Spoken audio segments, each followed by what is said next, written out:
Hi friends, ఈరోజు మనం మాజీ ప్రధాని, ఆర్థిక సంస్కరణకర్త, భారత ఆర్థిక వ్యవస్థను పలుమార్లు గాడిలో పెట్టిన డాక్టర్ శ్రీ మన్మోహన్ సింగ్ గారి బాల్యం గురించి తెలుసుకుందాం ఈ వీడియోలో. మన్మోహన్ సింగ్ గారు 1932వ సంవత్సరం సెప్టెంబర్ 26వ తేదీన గుర్కిత్ సింగ్ కోహ్లీ, అమ్రిత్ కౌర్ అనే దంపతులకు పాకిస్తాన్ భూభాగంలోని గుహాన్ అనే మారుమూల గ్రామంలో జన్మించారు. మన్మోహన్ సింగ్ గారు జన్మించిన కొన్ని నెలలకి వారి అమ్మగారు అనారోగ్యం కారణం వలన మరణించారు. ఆ తరువాత మన్మోహన్ సింగ్ గారి బాల్యమంతా వాళ్ళ నాయనమ్మ అయిన జమునాదేవి దగ్గరే జరిగింది. మన్మోహన్ సింగ్ గారి 5వ ఏట జమునాదేవి గారు వాళ్ళ స్వగ్రామంలో ఉన్న ప్రైమరీ స్కూల్లో ఉర్దూ మీడియంలో జాయిన్ చేశారు. ఉర్దూ మీడియంలో జాయిన్ చేసినప్పటికీ మన్మోహన్ సింగ్ గారు క్లాస్లో టాపర్గా నిలిచేవారు. ఇలాగ కొన్ని సంవత్సరాలు గడిచాయి.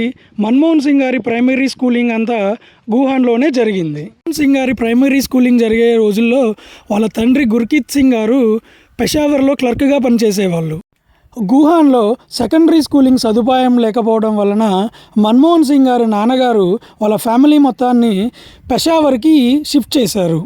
అటు పిమ్మట సెకండరీ స్కూలింగ్ కొరకు మన్మోహన్ సింగ్ గారు పెషావర్లోని కలాసా హై స్కూల్లో జాయిన్ అయ్యారు. కలాసా హై స్కూల్లో ఉన్న పరిస్థితులు, అక్కడి వాతావరణం, అక్కడ ఉపాధ్యాయులను చూసినప్పటి నుంచి మన్మోహన్ సింగ్ గారికి చిన్ననాటి నుంచి టీచర్ అవ్వాలనే కోరిక ఏదైతే ఉందో అది సాధించగలను అనే నమ్మకం కలిగింది. మన్మోహన్ సింగ్ గారికి 13 ఏళ్ల వయసులో 8వ తరగతి పరీక్షలు రాశారు. ఆ పరీక్షా ఫలితాల్లో క్లాస్లో టాపర్గా రావడమే కాకుండా నార్త్ వెస్ట్ ఫ్రంట్నర్ ప్రివిజన్లో 3వ స్థానంలో నిలిచారు. అది చూసి తోటి విద్యార్థులు, ఉపాధ్యాయులు ఆశ్చర్యానికి గురయ్యారు. మన్మోహన్ సింగ్ గారి 15 ఏళ్ల వయసులో మెట్రికులేషన్ పరీక్షలు 1947 మార్చిలో రాశారు. ఆ తరువాత ఇండియా పాకిస్తాన్ పార్టీషన్ అనౌన్స్మెంట్ చేశారు బ్రిటిష్ వాళ్ళు. దీనివల్ల అక్కడ అల్లర్లు, అహింస, దహనకాండలు జరుగుతూ ఉండేవి. ఆ అల్లర్లో మన్మోహన్ సింగ్ గారి తాతగారు హత్య గావించబడ్డారు. మన్మోహన్ సింగ్ తాతగారి మరణం, అక్కడ ఉన్న అనిశ్చల పరిస్థితులు, అల్లర్లను చూసి మన్మోహన్ సింగ్ తండ్రి గారికి భయం వేసింది. ఆ భయంలో అక్కడ ఉన్న సొంత ఇంటిని, స్థలాలను, సంపదలను వదిలేసి ఫ్యామిలీ మొత్తాన్ని తీసుకొని హుటాహుటిన ఇండియా భూభాగంలో ఉన్న అమృత్సర్కి వచ్చారు. ఇలా కొన్ని నెలలు గడిచాయి. పెషావర్లో రాసిన మెట్రికులేషన్ పరీక్షా ఫలితాలు వెలువడలేదు. ఇవన్నీ చూసిన మన్మోహన్ సింగ్ గారికి మనసు చెలించింది, అనిశ్చలకు గురయ్యారు.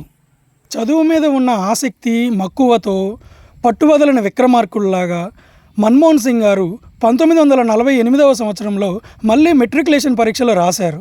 ఆ సమయంలో మన్మోహన్ సింగ్ దగ్గర కానీ వాళ్ళ తండ్రి వద్ద కానీ పుస్తకాలు కొనుక్కోవడానికి కూడా డబ్బులు ఉండేవి కావు. కానీ ఆ మెట్రికులేషన్ పరీక్షా ఫలితాలలో డిస్టింక్షన్తో పాస్ అవ్వడమే కాకుండా BA చదవడానికి స్కాలర్షిప్ కూడా పొందారు. స్కాలర్షిప్ తోటి హిందూ కాలేజ్లో BA ఎకనామిక్స్లో చేరి కాలేజ్ టాపర్గా నిలిచారు. ఆ కాలేజ్ టాపర్గా నిలవడం వలన కాలేజ్ వారు MA చదువుకోవడానికి స్కాలర్షిప్ ఇచ్చారు. ఆ స్కాలర్షిప్ తోటి MA 2 సంవత్సరాల కాలంలోనే పూర్తి చేసి యూనివర్సిటీ టాపర్గా నిలిచాడు. యూనివర్సిటీ టాపర్ రావడం వలన ఎకనామిక్స్లో రీసెర్చ్ చేయడానికి స్కాలర్షిప్ మరియు ₹176 స్టైఫండ్ ప్రతి నెల ఇచ్చి అతనిని ప్రోత్సహించారు యూనివర్సిటీ వాళ్ళు. 1955వ సంవత్సరంలో సింగ్ గారి రీసెర్చ్ ప్రయాణం మొదలైంది. అలా రీసెర్చ్ చేస్తున్న సమయంలో తన ప్రొఫెసర్ సింగ్ గారికి, మీరు కేంబ్రిడ్జ్ యూనివర్సిటీలో ఎకనామిక్స్ టాపిక్స్లో మాస్టర్స్ చేయవచ్చు కదా అని సలహా ఇచ్చారు. దానికి సింగ్ గారు, నా ఆర్థిక పరిస్థితి బాగలేదు అని బదులిచ్చారు. ఈ విషయం తెలుసుకున్న Punjab university vice chancellor Manmohan Singh దగ్గరికి వచ్చి, మీకు ఇస్తున్న స్టైఫండ్ ₹176 కొనసాగిస్తాము అని భరోసా ఇచ్చారు. అప్పుడు సింగ్ గారు కేంబ్రిడ్జ్ యూనివర్సిటీకి అప్లై చేశారు. ఈ విషయం తెలుసుకున్న Punjab university vice chancellor Singh గారితో, ఇప్పుడు మీకు ఇస్తున్న ₹176 స్టైఫండ్ను మాస్టర్స్ కొరకు కొనసాగిస్తాము అని భరోసా ఇచ్చారు. అప్పుడు సింగ్ గారు కేంబ్రిడ్జ్ యూనివర్సిటీకి అప్లై చేశారు. ఆయనకు సెయింట్ జోనస్ కాలేజ్, కేంబ్రిడ్జ్ యూనివర్సిటీలో సీటు లభించింది. ఆ కాలేజీలో చేరడం కోసం 12 రోజుల పాటు ఇండియా నుంచి ఇంగ్లాండ్కి పడవ ప్రయాణం చేసి కాలేజీలో చేరారు. తనకి వస్తున్న స్టైఫండ్తోనే కష్టపడి చదువుతూ పంజాబ్ యూనివర్సిటీ వైస్ ఛాన్సలర్ తన మీద పెట్టుకున్న నమ్మకాన్ని నిలబెడుతూ కాలేజ్ టాపర్గానే కాక ఆడమ్ స్మిత్ అవార్డుని గెలుపొందాడు. కేంబ్రిడ్జ్లో తన మాస్టర్స్ని 1957లో పూర్తి చేసుకొని ఇండియాకు తిరిగి వచ్చి తన చిన్ననాటి కోరిక ప్రకారం పంజాబ్ యూనివర్సిటీలో ఎకనామిక్ ప్రొఫెసర్గా జాయిన్ అయ్యారు. అలా ప్రొఫెసర్గా పనిచేస్తున్న సమయంలో గురుశరణ్ కౌర్ తోటి 1958వ సంవత్సరంలో వాళ్ళకు వివాహం జరిగింది. ఆ తరువాత పిల్లలు పుట్టినప్పటికీ మన్మోహన్ సింగ్ గారికి చదువు పట్ల ఉన్న ఇంట్రెస్ట్తో ఎకనామిక్స్లో పిహెచ్డి చేయాలనుకున్నారు. దానికోసం తన సేవింగ్స్ డబ్బంతా ఖర్చు పెట్టి ఆక్స్ఫర్డ్ యూనివర్సిటీలో సీటు కోసం అప్లై చేశారు. ఆ పిహెచ్డి కోర్సును 2 సంవత్సరాల కాలంలోనే పూర్తి చేసుకొని తిరిగి ఇండియాకి వచ్చి మరలా పంజాబ్ యూనివర్సిటీలో ఎకనామిక్ ప్రొఫెసర్గా జాయిన్ అయ్యారు. ప్రొఫెసర్గా పనిచేస్తున్న సమయంలో సింగ్ గారికి యుఎస్సి ఎకనామిక్స్ మీద వర్క్ చేయడానికి అవకాశం లభించింది. ఆ అవకాశాన్ని సద్వినియోగం చేసుకొనుటకు వారు అమెరికా వెళ్ళారు.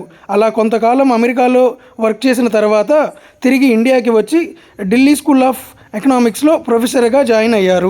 ప్రొఫెసర్గా పనిచేస్తున్న సమయంలో సింగ్ గారిని government of India chief economic adviser in ministry of ఫినాన్స్లో నియమించారు. ఆ తర్వాత కొంతకాలం ప్లానింగ్ కమిషన్లో వర్క్ చేశారు. ఏజ్ ఆఫ్ 50 సింగ్ గారికి ఫినాన్స్ మీద ఉన్న పట్టు మరియు వారు అందించిన సేవలను చూసి గవర్నమెంట్ ఆఫ్ ఇండియా 1982వ సంవత్సరంలో ఆర్బీఐ గవర్నర్గా నియమించింది. ఆ తరువాత సింగ్ గారు 3 సంవత్సరముల పాటు ఆర్బీఐ గవర్నర్గా దేశానికి సేవలు అందించారు. ఇది మన్మోహన్ సింగ్ గారి బాల్యం నుంచి ఆర్బీఐ గవర్నర్గా ఎలా ఎదిగాడు అన్నది ఈ వీడియోలో మీకు వివరించాం. ఇది మొదటి అధ్యాయం మాత్రమే. మన్మోహన్ సింగ్ గారి రాజకీయ ప్రస్థానం ఎలా మొదలైంది, ఎలా కొనసాగింది అనేది 2వ అధ్యాయంలో తెలుసుకుందాం. ఈ వీడియో మీకు నచ్చినట్లయితే please like, share and please subscribe to our channel village rise of hopes.